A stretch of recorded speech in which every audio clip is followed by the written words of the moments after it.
హైదరాబాద్ లో తెలంగాణ సీఎం రేవంత్ రెడ్డి మాట్లాడుతున్నారు. ఇప్పుడు లైవ్ చూద్దాం. ఒక్క రోజైనా మాట్లాడినరా మీరని ఎందుకు చేయాలి? బీఆర్ఎస్ వాళ్ళు బీజేపీని ఎందుకు నిలదీస్తలేరు? సెబీలో జరిగిన కుంభకోణం, సెబీకి సంబంధించిన జేపీసీ విషయంలో బీఆర్ఎస్ విధానం ఏందో తెలంగాణ ప్రజలకు చెప్పాలి. మీరు బీజేపీలో విలీనమవుతున్నారంటే కాదు కాదు మేము చర్చలలోనే ఉన్నామంటారు. మీరు విలీనమవుతారో మీరు మలీనమవుతారో మాకు సంబంధం లేదు.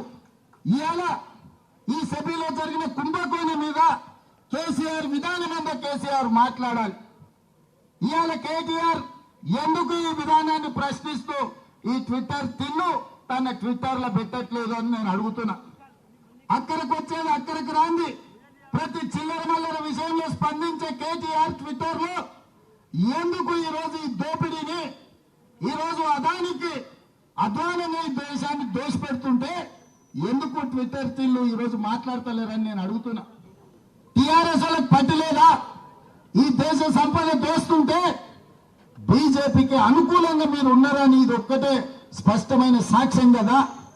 నిజంగానే బీఆర్ఎస్ బీజేపీలో విలీనం కాకపోతే, బీజేపీ బీఆర్ఎస్ చీకటి ఒప్పందంలో కాంగ్రెస్ కు వ్యతిరేకంగా కొట్లాడకపోతే ఈ జేపీసీ విషయంలో బీఆర్ఎస్ విధానం ఏందో తెలంగాణ ప్రజలకు చెప్పాలి.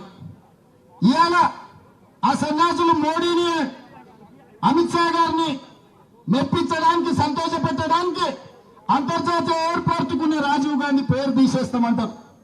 సచివాలయం ముందర ఉన్న విగ్రహాన్ని తొలగిస్తామంటారు. నేను అడుగుతున్నా, మీ తాతలు ముత్తాతలు మీ మొత్తం జాతి వచ్చిన రాజీవ్ గాంధీ గారి విగ్రహాన్ని కూడా ముట్టుకోలేరు. మళ్ళొక్కసారి నేను చెప్పదలుచుకున్నా, రాజీవ్ గాంధీ విగ్రహం మీద చేయేస్తే మీ ఈపు చింత పని కాకపోతే నా పేరు మార్చుకుంటా అని నేను చెప్పదలుచుకున్నా.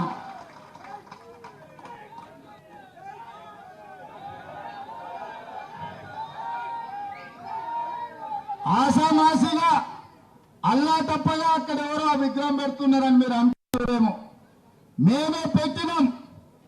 ఒక పక్కన అమరవీరుల స్తూపం, ఇంకొక పక్కన తెలంగాణకు పరిపాలన అందించే సచివాలయం, ఆ మధ్యలో రాజీవ్ గాంధీ విగ్రహం. లక్షలాది మంది ఈ దేశం యొక్క స్వతంత్రం కోసం, ఈ దేశ సంపదను కాపాడే ప్రతి యువతకు ఆదర్శంగా ఉండే వ్యక్తి రాజీవ్ గాంధీ. అందుకే వారి విగ్రహాన్ని అక్కడ పెట్టుకున్నాం. నక్లెస్ రోడ్డు మీదకి వచ్చే లక్షలాది మంది రాజీవ్ గాంధీ గారిని చూసి, వారి విగ్రహాన్ని చూసి స్ఫూర్తి పొందాలి. వారి విధానాలు తెలంగాణ రాష్ట్రానికి స్ఫూర్తినివ్వాలి. తెలంగాణ రాష్ట్రం అభివృద్ధి పదం వైపు నడపాలి అన్నది మా ఆలోచన. అటు పక్కన అంబేద్కర్ విగ్రహం, ఇటు పక్కన ఇందిరాగాంధీ గారి విగ్రహం, ఇంకొక పక్కన పివి నరసింహారావు గారి విగ్రహం. లేని విగ్రహం వల్ల రాజీవ్ గాంధీదే. అందుకే ఈ లక్షలాది మంది కాంగ్రెస్ పార్టీ కార్యకర్తల ఆలోచనలో భాగంగా మా ప్రభుత్వం, మా మంత్రివర్గం అక్కడ రాజీవ్ గాంధీ గారి విగ్రహం పెట్టినాం.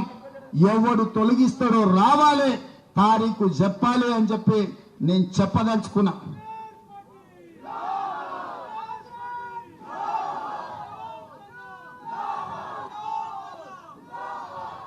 అదే విధంగా 10 ఏళ్ల తర్వాత ఉద్యోగం ఊడినాక, ప్రజలు వంగబెట్టి దంచినాక ఈ సన్నాసులకు తెలంగాణ తల్లి గుర్తొచ్చింది.